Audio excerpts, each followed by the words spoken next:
Déjame enseñarte un truco sencillo para saber si tu casa está embrujada.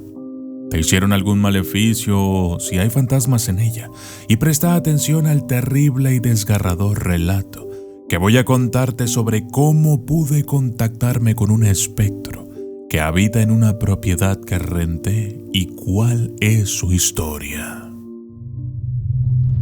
Desde las sombras hasta la luz, desde el misterio y la intriga, tocando temas tabú. Y descubrí en medio de la terquedad que existen mundos paralelos. Y a través de mis errores conocí la humildad, haciendo un pacto con el cielo. Y yo soy el documentalista. Ser un investigador paranormal requiere estudio y preparación, no solo mental y espiritual. Uno también debe estar entrenado en la utilización de diferentes herramientas complejas para contactar con el más allá. Sin embargo, recibo cientos de mensajes de seguidores en mi canal El Documentalista, indicándome simples trucos de tradición oral, esos que les enseñan sus abuelos a los nietos, y quise probar alguno de ellos. La verdad es que casi nunca funcionan más que para pasar un rato entretenido y ya. No obstante, me sorprendí con uno en particular, cuya efectividad constaté. Es tan fácil y certero que entraría en la categoría de life hacks, porque es una solución ingeniosa a un problema común. Muchos de ustedes se sienten aquejados por situaciones inexplicables en la casa. Los típicos son ruidos de pasos o de puertas que se abren y cierran, malestares repentinos, escalofríos, sensación de que alguien nos está observando, pesadillas horribles, cosas que estamos convencidos de que dejamos en algún lugar y aparecen en otro. Los menos comunes son ver sombras que cruzan, luces que se prenden y apagan, mascotas que enloquecen, hasta las cosas más terribles como vivenciar una fuerte sensación de infelicidad en el lugar que, poco a poco, va consumiendo nuestras energías y ganas de vivir. Muchas de estas experiencias no están unidas a una explicación que la ciencia puede dar, simplemente porque están relacionadas con el mundo espiritual. Entonces, aquí te enseñaré a descartar o confirmar la presencia de un fantasma o un maleficio en tu propiedad. Vayamos a la descripción del truco y sus pasos, para luego contarles la historia. Materiales. Apunten. Solo necesitamos 4 velas blancas comunes. Pueden ser de otro color, pero nunca rojas o negras. Yo te recomiendo que sean blancas. Algo para encenderlas y... Oh, por cierto, quiero hacer hincapié en un fenómeno que comúnmente ocurre al encender las velas. Muchas brujas dicen que las velas no deben ser encendidas con un encendedor, sino con cerillos. El argumento que éstas utilizan es que los cerillos son una forma natural. Es decir, estamos utilizando madera y pólvora para encenderlo. Sin embargo, los encendedores también utilizan medios naturales para encenderse. El gas metano es extraído del subsuelo y el ferrocerro para causar la chispa es extraído de las rocas. Así es que ambas formas de encender velas son totalmente admitidas. También necesitaremos una cacerola pequeña o una cubeta con agua. Vas a necesitar también saber la hora, así es que ten el celular contigo o un reloj que puedas ver. Pasos. Identificación del ambiente y colocación de las velas. Debes realizarlo en el lugar de tu casa donde usualmente se sienta más actividad paranormal. Puede ser cerca de ese viejo ropero, o quizás en ese viejo cuarto al que nadie quiere entrar. Despeja el piso de cualquier material que pueda quemarse y coloca las 4 velas paradas, en forma de cuadrado, a unos 10 centímetros una de la otra. Ten la cacerola con agua a mano bien cerca. 2. Encendido de las velas. Prende las velas empezando por la que está más lejos de ti. Luego en ese orden de la más lejana a la más cercana. Cuando las 4 estén encendidas, observa sus llamas durante 10 a 12 minutos, no menos. Número 3. Lectura de las llamas. ¿Has notado cómo los niños pequeños se quedan mirando a las llamas de las velas?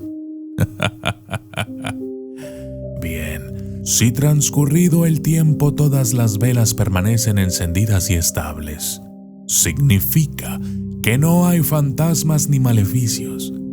Entonces, apaga todas las velas y mételas en la cacerola o cubeta con agua.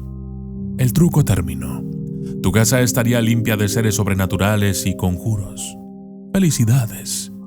Pero, si alguna vela se apaga sola y las demás permanecen estables, entonces hay un fantasma en tu casa. Si 2 velas que están una junto a la otra se apagan solas, hay un fantasma y está enojado. Si 2 velas opuestas se apagan solas, hay un maleficio en tu casa, un conjuro o un objeto maldito. En general suelen ser cosas antiguas, heredadas u obsequiadas por personas que nos envidian. Busca ayuda profesional para deshacerte de estos objetos. Si 3 velas se apagan solas, no importa el orden o su ubicación, hay más de un fantasma en tu casa. Pero, si las 4 velas se apagan solas antes de que pase el tiempo que te indiqué, sin importar el orden, lo que hay en tu casa nunca ha sido humano. Se trataría de una entidad maléfica y deberás buscar ayuda profesional. Y nunca le hables o interactúes con él de forma alguna. Número 4. Ver al fantasma, la entidad o el maleficio. Transcurrido el tiempo, separa y apaga las velas que siguen encendidas y mételas en la cacerola con agua. Frente a ti, deben quedar en pie solo las velas que se hayan apagado solas. Vuelve a encenderlas y mira la llama por 1 minuto. Luego, cierra los ojos y espera 30 segundos. Y así, en la oscuridad de los párpados cerrados, verás extrañas figuras cobrar forma hasta que el rostro del fantasma, del ente o la imagen del objeto maldito aparezca. Créeme, podrás identificarlo con facilidad. Sin asustarte y con el máximo respeto, abre los ojos y finaliza el truco. Todas las velas deben apagarse y meterse en la cubeta con agua. Luego debes tirarlas. Nunca las vayas a dejar en tu casa. Y por ningún motivo se las vayas a regalar a alguien más. Estás advertido. Por supuesto que la efectividad de este life hack me hizo buscar antecedentes en los escritos esotéricos antiguos.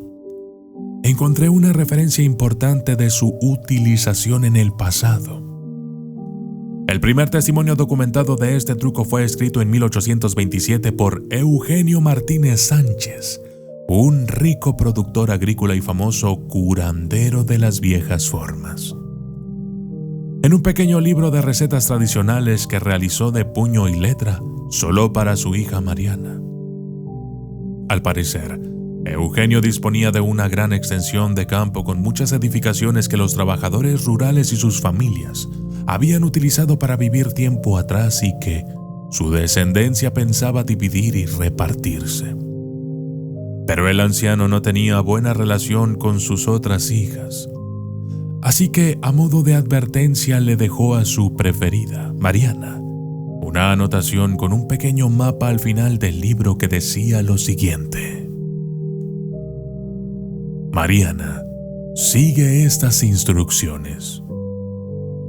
En caso de que dividan la tierra cuando yo haya muerto, ten en cuenta que ya hice el ritual de las 4 velas en cada rincón del campo. Y me dijeron que no se puede construir sobre las viejas casas en la parte norte, aunque se vean los atardeceres más lindos desde allí. Recuerda, nunca en el norte. El fantasma que hay en esas ruinas está molesto y hace notar su presencia. A veces muerde fuerte. 2 velas se apagaron, una al lado de la otra casi al mismo tiempo.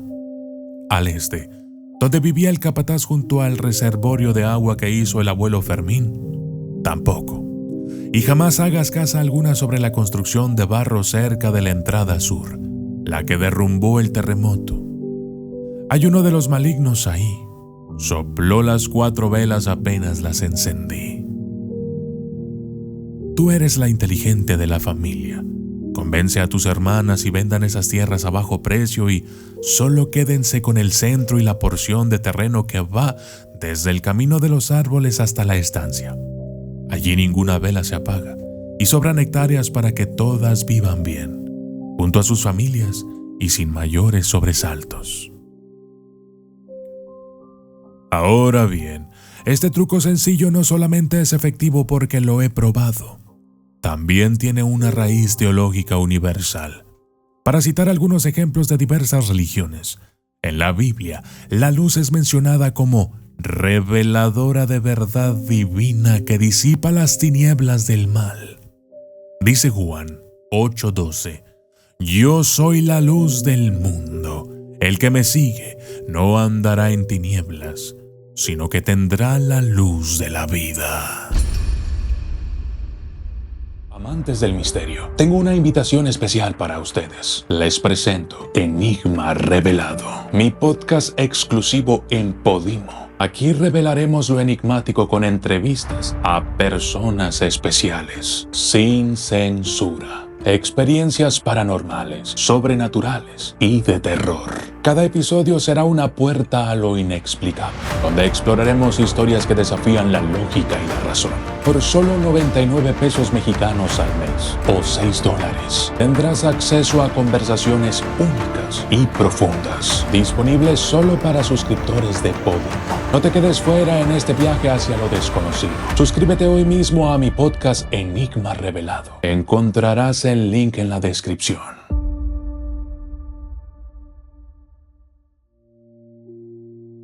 En el hinduismo, se utilizan velas o lámparas de aceite en rituales para invocar la presencia de los dioses y alejar las fuerzas negativas.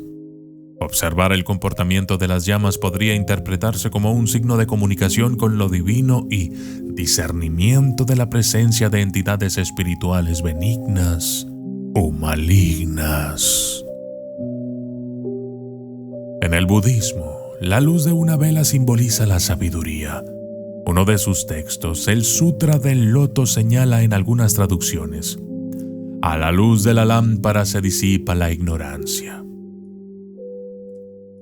En el Islam, también se hace referencia a la luz en el Sura An-Nur 35. Alá es la luz de los cielos y la tierra. Su luz es como una hornacina en la que hay una lámpara.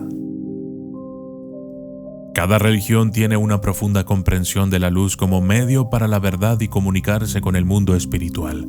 Pero también, este truco tiene una explicación desde el estudio científico de fenómenos paranormales. Se ha medido en numerosas ocasiones la cantidad de energía que emanan estos sucesos y se ha concluido que suelen ser útiles en algunas entidades. Suficiente apenas para mover pequeñas corrientes de aire capaces de apagar una vela. Por lo tanto, este sencillo truco abarca un gran espectro de fenómenos, como ya vimos, desde la presencia de fantasmas a entidades no humanas o conjuros. Las pruebas que realicé al Lifehack fueron efectivas. Por ejemplo, Tengo algunos objetos malditos en mi caja fuerte bendita. Cuando saqué uno de esa protección sagrada, automáticamente 2 velas opuestas se apagaron. Eso fue fácil. Sin embargo, me llevé una gran sorpresa cuando realicé el truco en una propiedad que había rentado para mudar mi estudio de grabación y edición. Lo que pasa es que en la zona norte de la ciudad de Mérida tiende a haber demasiada humedad y ha estado estropeando algunos de mis equipos de grabación, por lo que me di a la tarea de buscar una propiedad. Pero cuando contraté a una empresa integrada por padre e hijo para que hicieran unas mejoras en una de las habitaciones de esa casa que quería rentar, precisamente el cuarto que utilizaría como sala de edición, era algo sencillo: acondicionar un poco el techo y pintarla en su totalidad. Cuando aún no habían terminado, renunciaron. El mayor de ellos me dijo: «Mire, señor David, hay ruidos en la pared.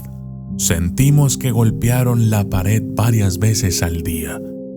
Pensamos que eran los vecinos, pero cuando nos asomamos del otro lado no hay ninguno.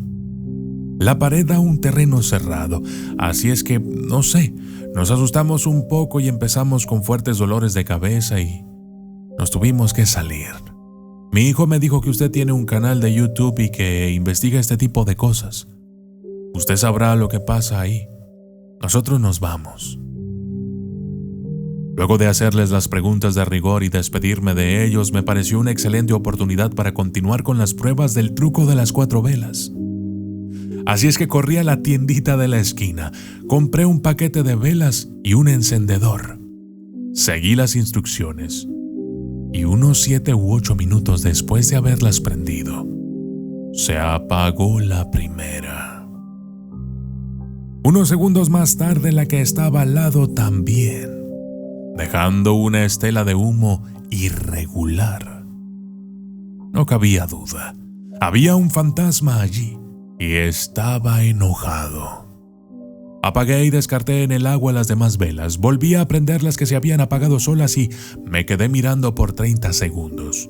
Luego cerré los ojos y ahí lo vi.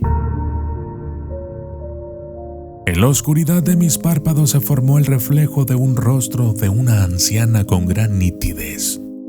Los ojos eran opacos, la nariz pequeña casi hundida, entre los pliegues de las arrugas, y en la frente tiene un corte ancho y profundo. Se sorprende cuando se da cuenta de que puedo verla y abre su boca mostrándome los dientes enfurecida. Y ahí comencé a sentir una punzada en la cabeza.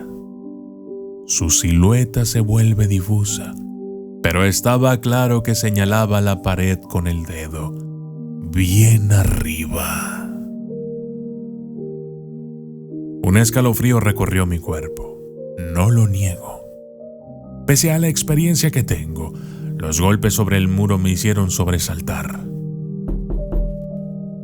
Salí de allí dispuesto a pasar por la oficina y volver con todos los aparatos de medición y llamar a alguna de mis médiums amigas con las que colaboran conmigo en los casos que investigamos. Sin embargo, me ganó la ansiedad y saqué de la camioneta el péndulo que construí cuando empecé a estudiar los escritos superiores y siempre llevo conmigo. Volví a ingresar dispuesto a comunicarme con el fantasma. Allí, en soledad, en ese cuarto con olor a pintura fresca, me senté en el suelo y con respeto pronuncié: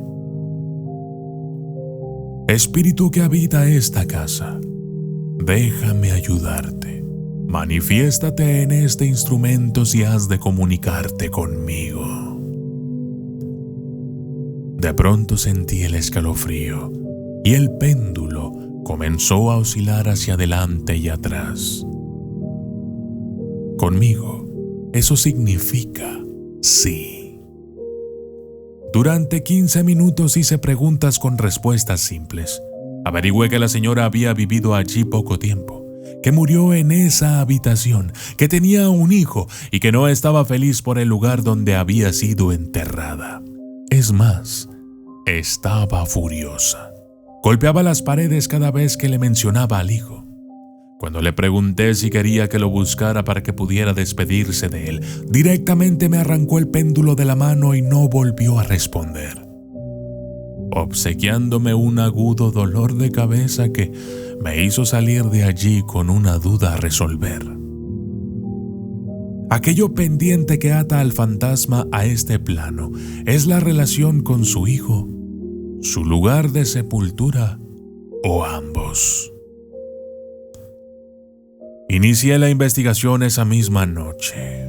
Mi esposa se enojó porque no llevé la cena, pero no me fue difícil, debo confesarlo. Unas cuantas llamadas a algunas amistades en la fiscalía y ya tenía todo lo necesario.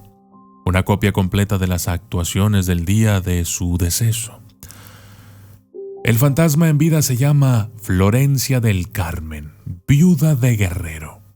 Había muerto a los 79 años, en el 2003, en esa propiedad, estando sola, aparentemente, por lo que concluyó el forense. La señora había querido cambiar el canal o apagar el viejo televisor que se encontraba sobre un soporte a la altura de esa pared. El control remoto no funcionaba, así es que no tuvo mejor idea que subirse a un banquito y hacerlo de forma manual. Pero trastabilló y se colgó del soporte, dando como resultado que el televisor se le cayera en la cabeza, provocándole una profunda herida, seguramente un fuerte dolor de cabeza, matándola en el acto. Su hijo, Bartolomeo Guerrero, fue a visitarla recién al segundo día y encontró la escena. El cuerpo de Florencia del Carmen tenía un corte profundo entre el parietal y el frontal. Un pequeño charco de sangre rodeaba su cabeza. En el expediente figuraba el domicilio del hijo, que vivía a solo 3 calles del lugar. Me dirigí hasta allí la mañana siguiente. Bartolomeo Guerrero y su esposa Ana me recibieron muy amablemente. Les conté mi experiencia con el fantasma de su madre y me creyeron sin problemas. Ellos también habían sentido sus golpes en las paredes antes de poner la propiedad en venta y no le quedaban muchas dudas de que era ella y que estaba enojada. Sin embargo, pensaban que era por la última conversación que habían tenido día antes de su fallecimiento. El hombre me cuenta que su madre le había pedido que fuera a verla y le arreglara el control remoto de ese televisor. El hombre no lo hizo. Pese a sentirse terriblemente culpable, algo de consuelo le da saber que no se debió al abandono que a veces los hijos hacen a sus padres. El matrimonio simplemente no estaba en la ciudad para asistirla cuando la anciana lo llamó. Apenas regresó, fue a verla, pero ya era tarde. Pese a que los invité a la propiedad a realizar una ceremonia para despedir adecuadamente al fantasma y poder cerrar esta investigación, le advertí el enojo de su madre y cómo lo manifestaba, y el hombre se negó a ir.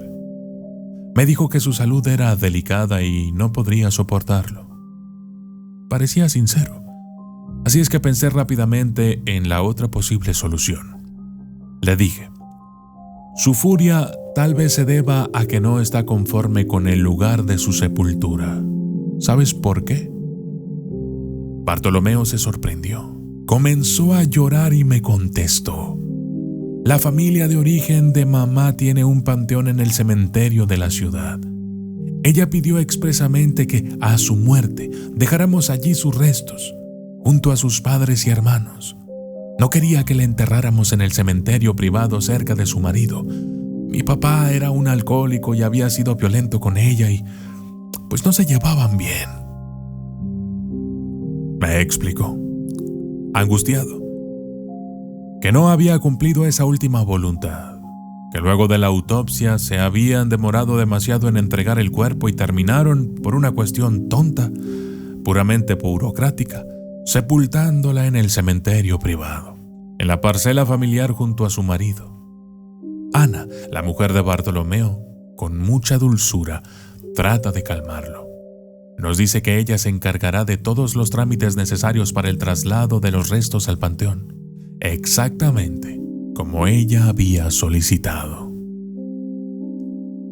Volví a la propiedad rentada y con el máximo de los respetos intenté comunicarme con el fantasma, pero solo sentí un fuerte dolor de cabeza en la frente que me hizo estremecer. Antes de retirarme le dije: Pronto sus restos estarán donde lo deseaba. Cuando eso pase, y sin más asuntos que te aten aquí, podrás descansar en paz.